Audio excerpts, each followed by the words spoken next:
Thank you, everybody, for coming to the Aaron Torres Podcast YouTube page. If you could do me a quick favor, see that little subscribe button at the bottom of your screen? Go ahead, click that subscribe button. Really does help our channel grow, our audience grow, and I really do appreciate it more than you know. So click that subscribe button. Appreciate your support.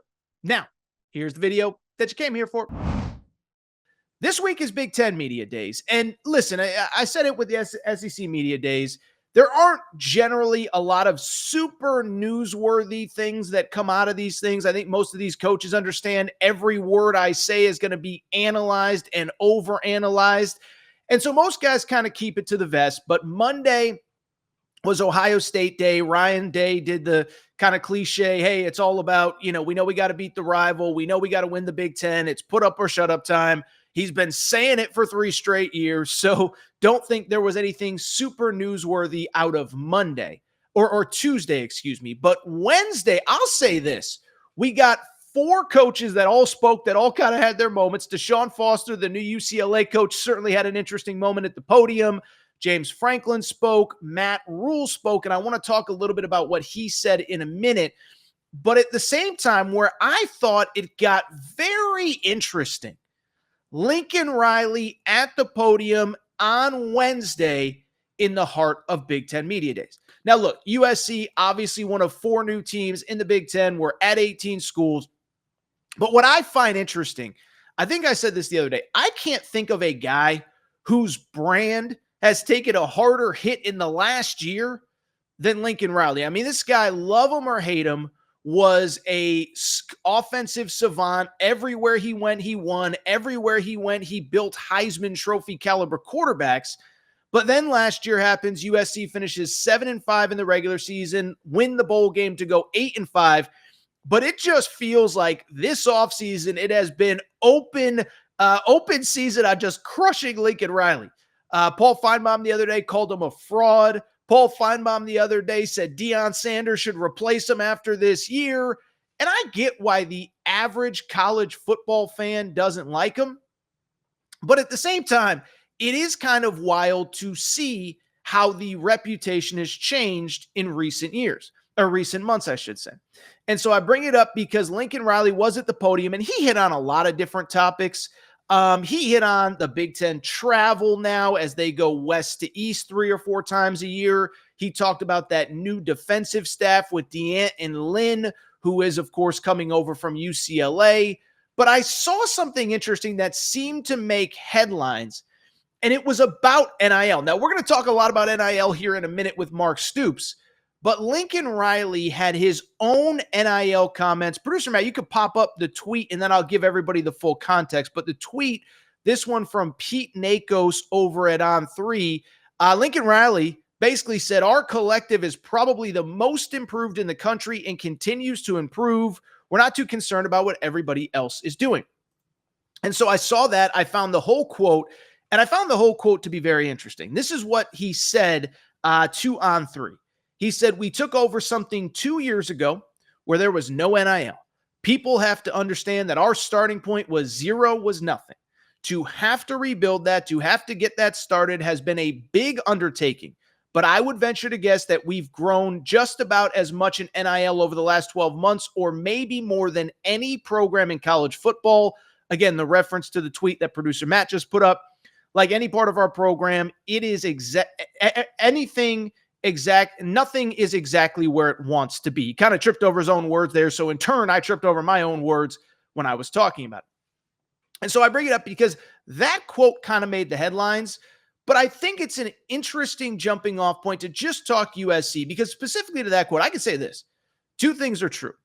USC was behind, if not comically behind, in NIL, but also it's not an excuse for going 7-5. And I think you can make the case that USC, it's as important for them to get this train back on the tracks this year as any program in college football.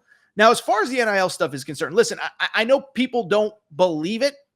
What he said is accurate. USC was way behind in NIL.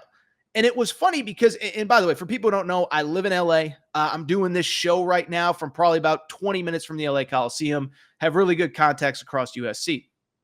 And it's just interesting because there was this perception. I even saw like social media, graphics, whatever, about the best NIL programs in college football. There is a big difference between Caleb Williams having elite NIL because he was the reigning Heisman Trophy winner, because he did have national commercials with Dr. Pepper and all those other places, and the reality that USC basically was non-existent in NIL. It's interesting. As a matter of fact, if you go back 2 summers ago, the year that they got Jordan Addison out of the portal, which is one of the many reasons people probably don't like Lincoln Riley, that was kind of the first public tampering case where there may have been tampering and nobody really knows. But there were reports that summer that Jordan Addison was promised all sorts of things and USC didn't deliver. But I bring it up because I do think that what he said is largely accurate. Don't let Caleb Williams fool you. Caleb Williams had true NIL, true name, image, and likeness. The rest of USC, not so much. And so I do think he was working from behind. I do think that they probably weren't where they needed to be. And I know that a lot of college football fans made fun of the quote that we've made as much improvement as anyone in the last 12 months. I think there's probably a little bit of accuracy to that. But at the same time, while that might be accurate, it also doesn't excuse the fact that you're coming off a 7-5 season. And that is where, to me, it gets fascinating. Because like I said, I don't think you could argue that any program in college football, there are some, but a program that really needs a good bounce back year, quite like USC. Again, you went 7-5, 8-5 if you include the bowl game win.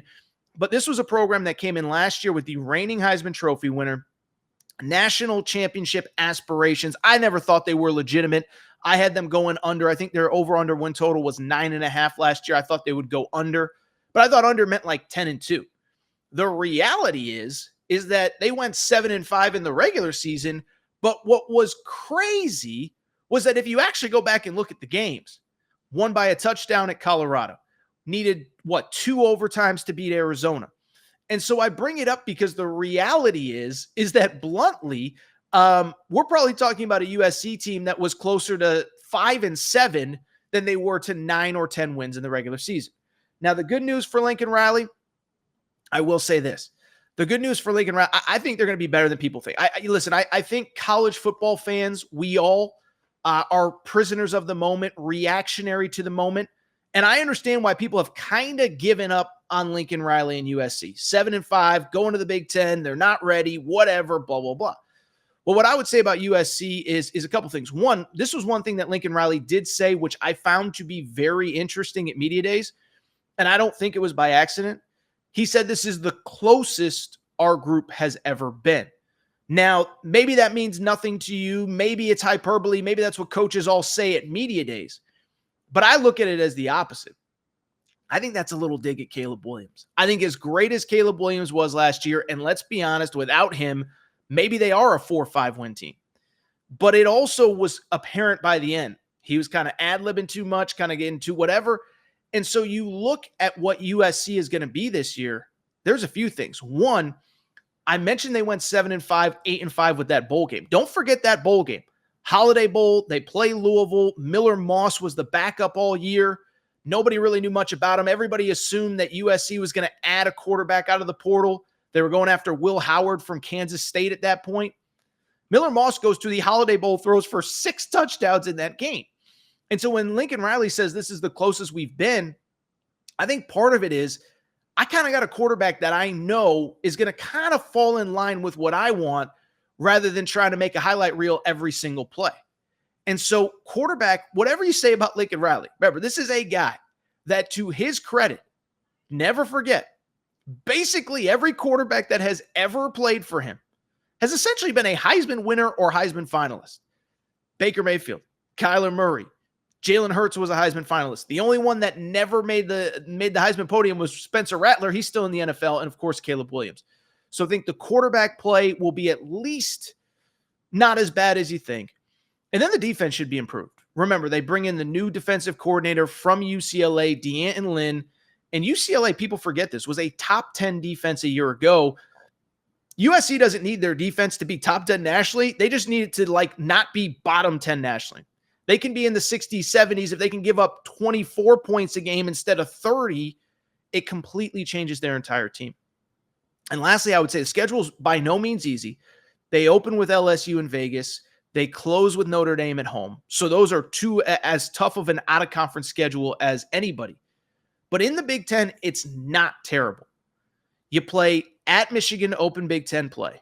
But there is no Ohio State. There is no Oregon. Those are the top two teams in the Big Ten. And then beyond that, your toughest games outside of at Michigan are largely at home. Penn State at home. Nebraska, who we'll get into in a minute, at home. Wisconsin at home. And so I just bring it up because I know that Lincoln Riley is everybody's favorite punching bag. But if you can win that LSU game, think you can have some real momentum going into this season. And we'll get into some over-under win totals as the season or as the offseason kind of wraps up and as we get into fall camp and all that. But I think USC can be like a 9-3 team, probably better than people think.